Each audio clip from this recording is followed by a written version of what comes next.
In December, the EPA announced that it intended to update important Clean Air Act standards for decades, have decreased harmful pollution, and protected public health.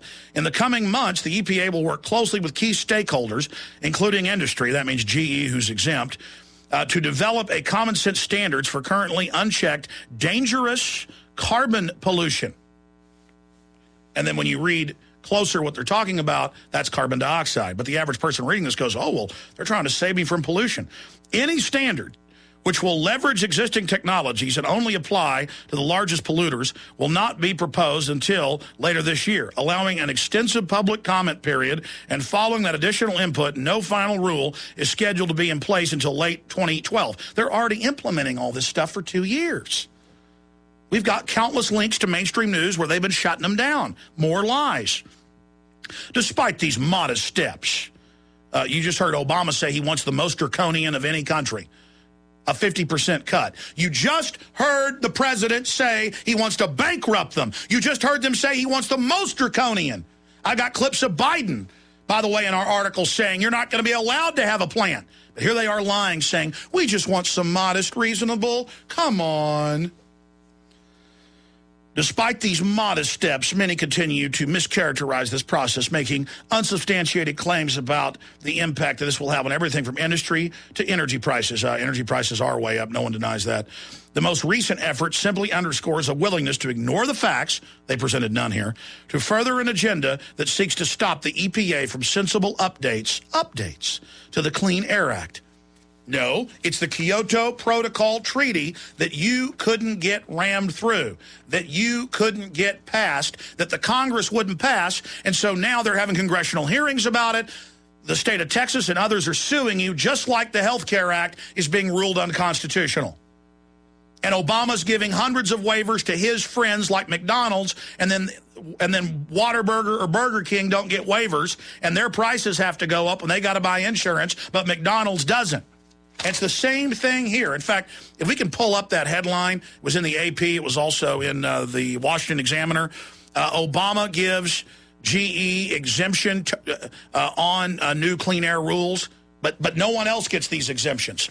This is what we're talking about. This is unfair, this is wrong, and it's for insiders to make giant profits. The former head of GE that lobbied for all of this just 2 years ago is now the head of the President's Economic Council. Talk about conflict of interest. And by the way, it's not just us saying this. After we reported on it and they linked to our story, the Heritage Foundation concurred. There's the headline. Obama issues global warming rules in January, exempts GE power plants in February. Stay with us. We're going to break it all down. We're live. It's Sunday, the 6th day of February, 2011. Super Bowl Sunday. I'm going to be talking about the police state at the Super Bowl, the latest developments in Egypt, and a lot more coming up in the next hour. But the bottom line here is, look at how weak the White House is. Look at how scared they are of PrisonPlanet.com. Yes, PrisonPlanet.com, according to Alexa ratings and Google Analytics, does get more visitors than MSNBC.com. They're afraid of the alternative media. They're afraid of talk radio, which is why they're openly moving to censor and attack free speech and put the fairness doctrine back into place. Read our article that got the White House so upset, and then compare it to the White House's response, which we just chronicled the lies in. White House attacks PrisonPlanet.com report on blackouts. Our original article picked up by Fox News. They just took our story and directly linked to it. Obama's blocking of new power plants triggers nationwide blackouts. But they put a question mark on the end of it. And again, our article was about nationwide. You saw it last week, from California to New York, power outages all over the place because they've cut back so much. Now, for the insiders that are still allowed to operate, they make bigger profits, and that's great. But we become like Venezuela. You know why Ceausescu fell in '89? Because he controlled the only power plants in the country and used it to become a billionaire and build big palaces. And the Romanians, it's on even CIA fact book, they admit, rebelled mainly over the rolling blackouts that they were so sick of.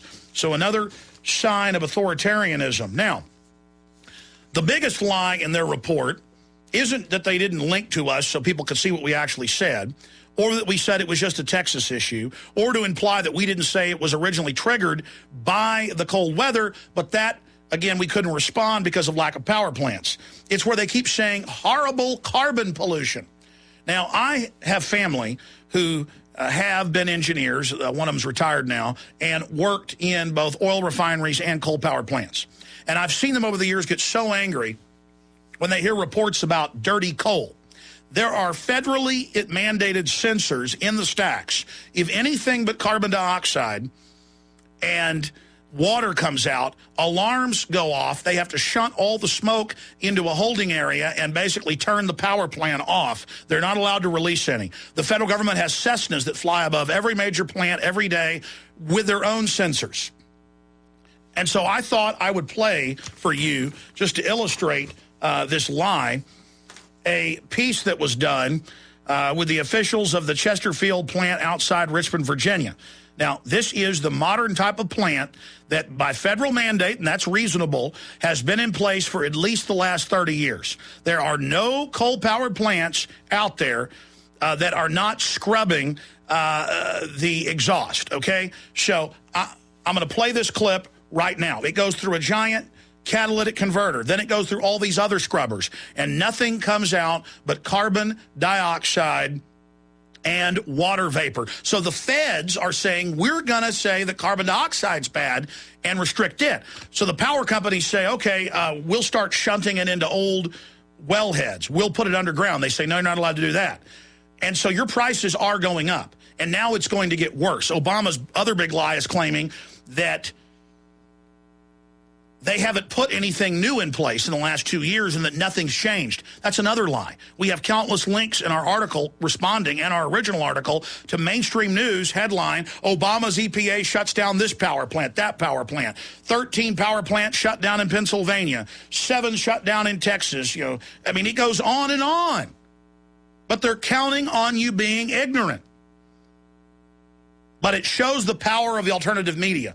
And it shows that the crooks in Washington are just men like us. They're not invincible, and responding to them with the truth is having an effect, to the point of where the WhiteHouse.gov on its front page in the last 2 days has been responding to the story we put out that was then picked up by newspapers nationwide, and major think tanks like Heritage Foundation and others concurred with our analysis.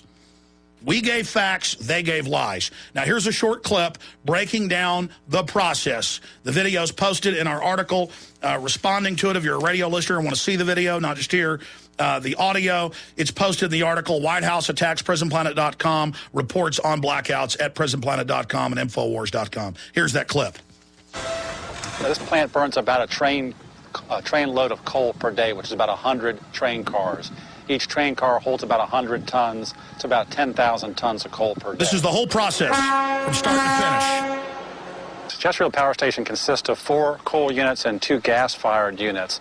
The coal units operate very simply. We take coal, comes in coal cars each day, and we crush it up, run it on conveyor belts into the plant. And most of it's domestic. And then it goes to another stage where it's crushed into very fine powder like talcum powder. This is energy independence. At that point, it's blown by large fans into the furnace where it combusts and makes heat. That heat energy is transferred through tubes into water on the other side and boils that water into steam. That steam then runs large steam turbines that run a shaft that turns a generator that then makes electricity that's delivered to our customers. Right. That's the actual coal dust blown into the flame. It looks like a little dark shade of. But if anybody's allowed to set these up. Our Chesterfield Power Station, as we have at most of our power stations, they we won't have make devices profit within the furnace that help reduce our nitrous oxide production. Nitrous oxide is a component that ultimately can become smog in the atmosphere. So we like to reduce that right at the furnace. We use low nitrous oxide burners and overfired air to reduce it in the boiler itself. Once the gas comes out of the boiler, on 3 of the 4 units here, we have devices called selective catalytic reduction devices. And that's like the catalytic converter on your car. It takes the nitrous oxide that's produced in the furnace when you combust air and coal and separates out the nitrous oxide back into nitrogen and oxygen, which is available in the air as we breathe it today. So it basically puts it back the way it was before it went through the combustion process. Once the flue gas comes out of that, it goes through a device to remove particulate matter, either electrostatic precipitator, which is like electrostatic air cleaner in your home. That's a dry scrubber. Or it goes through a bag house. A baghouse is very similar to the bag you might have on your vacuum cleaner at home. The air goes through, any particulate matter gets stuck in the bag. And we periodically empty those bags out and clean them and replace them. The last step is a scrubber or a flue gas desulfurization device. That removes the sulfur dioxide and the mercury from the flue gas. And the way they work is quite simple.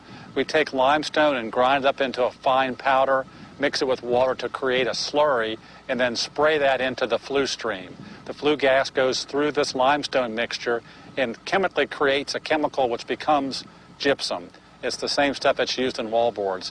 In fact, this facility will supply gypsum to a local wallboard manufacturer to recycle the material into wallboard for people to use in their homes. And once you do that, the mercury and the sulfur dioxide comes out of the flue gas. What you see go up the stack has moisture in it and no more sulfur dioxide or mercury. All right. None. There are sensors on it. They're not allowed to release any. It's water vapor and carbon dioxide that plants breathe. And I've seen major university studies where just the surrounding plants and trees and grass around a coal-powered plant grow faster or healthier. You can just pull up studies, show increased carbon dioxide makes plants healthier and grow faster, increased crop yields. In fact, the Earth has had, well, just in the last 100,000 years, 14 times higher carbon dioxide in the atmosphere than it has now. We're in a carbon-starved position. The life cycle on our planet is carbon dioxide, oxygen, water, and sunlight. You've got to have those 4 basic ingredients. And so the White House keeps talking about carbon pollution. But to sum it all up, if you have a true free market and cities, counties, private interest build power plants, that's competitive supply and demand. It drives down prices massively. Massively drives down prices. But if you're insiders and you can get globalists in place all over the world, not just here, they can use governments to shut down all the smaller plants or plants that aren't insiders. They won't get the waivers. They can't release carbon dioxide, but then General Electric and a handful of others, they do. Meanwhile, a bunch of plants have been built by globalists on the U.S.-Mexico border, on the Mexican side, where there is no controls. They actually put the mercury right into the air. Then that blows across, but they can do it cheaper and then supply the U.S. and make even bigger profits. So they use regulations to shut down their competition.